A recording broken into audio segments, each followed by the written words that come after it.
প্রধান উপদেষ্টার সঙ্গে জামাতের আমিরের বৈঠক হয়েছে। বৈঠকটি কেন হয়েছে তার পরিষ্কার বিষয়বস্তু পাওয়া যায়নি। যেটি বলা হচ্ছে যে যমুনায় প্রধান উপদেষ্টা রাষ্ট্রীয় অতিথি ভবন যমুনায় এই বৈঠকটি হয় ডক্টর মোহাম্মদ ইউনূসের সঙ্গে জামাতের আমির শফিকুর রহমানের। সন্ধ্যায় জামাত ইসলামের কেন্দ্রীয় প্রচার ও মিডিয়া বিভাগের সম্পাদক মতিউর রহমান আকন্দ গণমাধ্যমে এক সংবাদ বিজ্ঞপ্তি পাঠিয়ে বিষয়টি জানিয়েছেন। এতে দেশের সার্বিক পরিস্থিতি নিয়ে আলোচনা হয়েছে বলে বিজ্ঞপ্তিতে জানানো হয়। বৈঠকে জামাতের আমিরের সঙ্গে সংগঠনের নায়েবে আমির সৈয়দ আবদুল্লাহ মোহাম্মদ তাহের উপস্থিত ছিলেন। এটির অনেকগুলো দিক আছে। একটা দৃশ্যমান বিষয় আছে যে জামাতের নেতা এটিএম আজহারুল ইসলামের মুক্তি, সেই মুক্তির দাবিতে আগামীকাল মঙ্গলবার প্রধান উপদেষ্টার কার্যালয়ের সামনে জামাতের একটি অবস্থান কর্মসূচি ছিল। তো এটি আবার অন্যভাবে নিষ্পত্তি হচ্ছে, সেটা হচ্ছে আইনগতভাবে। যদিও প্রধান উপদেষ্টার কার্যালয়ের সামনে এই কর্মসূচি কেন, এটাও একটা প্রশ্ন। বিষয়টি পুরোপুরি আদালতের বিষয়।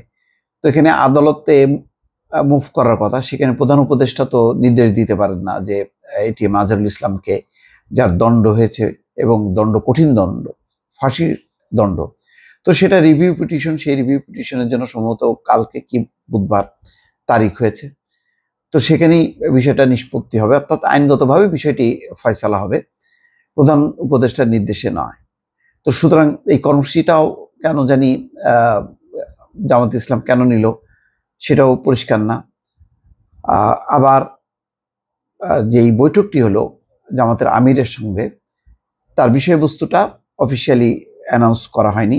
সার্বিক পরিস্থিতি নিয়ে কি হতে পারে, অনেকগুলো বিষয় আছে। সামনে একটা রাজনৈতিক মেরুকরণ হচ্ছে, যেখানে নির্বাচনের প্রধান প্রতিদ্বন্দ্বী হিসেবেই সম্ভবত আবির্ভূত হতে যাচ্ছে বিএনপি এবং জামাত। দুই ফ্রন্টে একটা লড়াই হওয়ার সম্ভাবনা আছে। সেখানে বর্তমান সরকারের অবস্থানটা কি? জাতীয় নির্বাচনের আগে স্থানীয় নির্বাচন সম্ভবত হচ্ছে না, তার বদলে প্রশাসক নিয়োগ, সেই প্রশাসক নিয়োগ নিয়ে বিএনপির ঘোর আপত্তি আছে। সেখানে জামাত ইসলামের কি আপত্তি আছে নাকি সমর্থন আছে, বিষয়টি একটু গোলমেলে। এবং আজকে যখন নাকি এই বৈঠকটি হচ্ছে, তখন আরেকটি বৈঠক কিন্তু হয়েছে। প্রায় তৃণমূলের 400 প্রতিনিধি আজকে ঢাকার ডিপ্লোমা ইঞ্জিনিয়ার্সে তারা জমায়েত হয়েছে। সেখানে বলা হচ্ছে যে প্রশাসক নিয়োগ করা হবে। তো প্রশাসক নিয়োগ করা হলে যাদেরকে নিয়োগ করা হবে, সরকারের আশীর্বাদ বা অনুকম্পা যেদিকে থাকবে তারা সেদিকে মুভ করবে।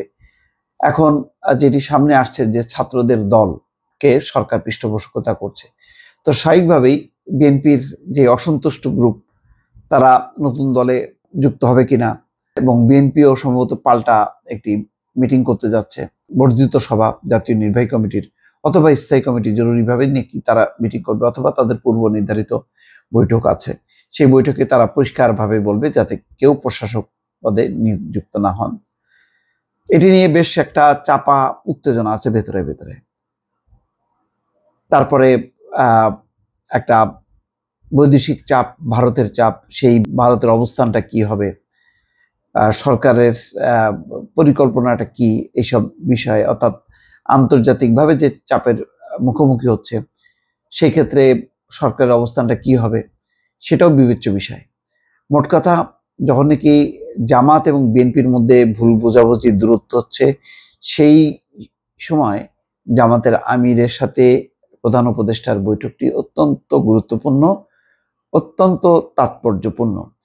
সম্ভবত এই বিষয়টি বিএনপির মধ্যে এক ধরনের অস্থিরতা তৈরি করতে পারে, এবং বিএনপিও তারা নিজেরা বৈঠক করে বিষয়টি হয়তো ফয়সালা করবে।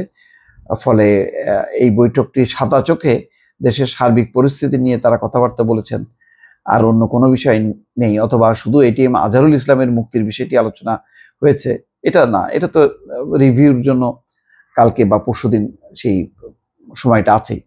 তো সুতরাং এই বিষয় নিয়েই জামাতের আমির এসছেন, এবং তিনি বলছিলেন যে যদি এটিএম আজহারুল ইসলামের মুক্তি না হয় তাহলে তিনি স্বেচ্ছায় কারাবরণ করবেন, এমন কথাও বলেছেন। কিন্তু সেগুলো হচ্ছে শুধুই আওয়াজ, এটিএম আজহারুল ইসলাম মুক্তি পাবেন এটা শুধু মানে সময়ের ব্যাপার। এখানে তো সেই দণ্ড কার্যকর হবার কোনো সম্ভাবনা নেই বর্তমান রাজনৈতিক প্রেক্ষাপটে। সুতরাং অন্য কোনো বিষয়ে আলোচনা হয়েছে, সেই বিষয়টি প্রকাশিত না হলেও হয়তো সামনের কিছু রাজনৈতিক ঘটনার প্রবাহ থেকে বোঝা যাবে যে ডক্টর মোহাম্মদ ইউনূসের সঙ্গে জামাতের আমিরের বৈঠকের আসল কারণ কি বা আসল রহস্যটা কি। দর্শক ভালো থাকবেন, আল্লাহ হাফেজ।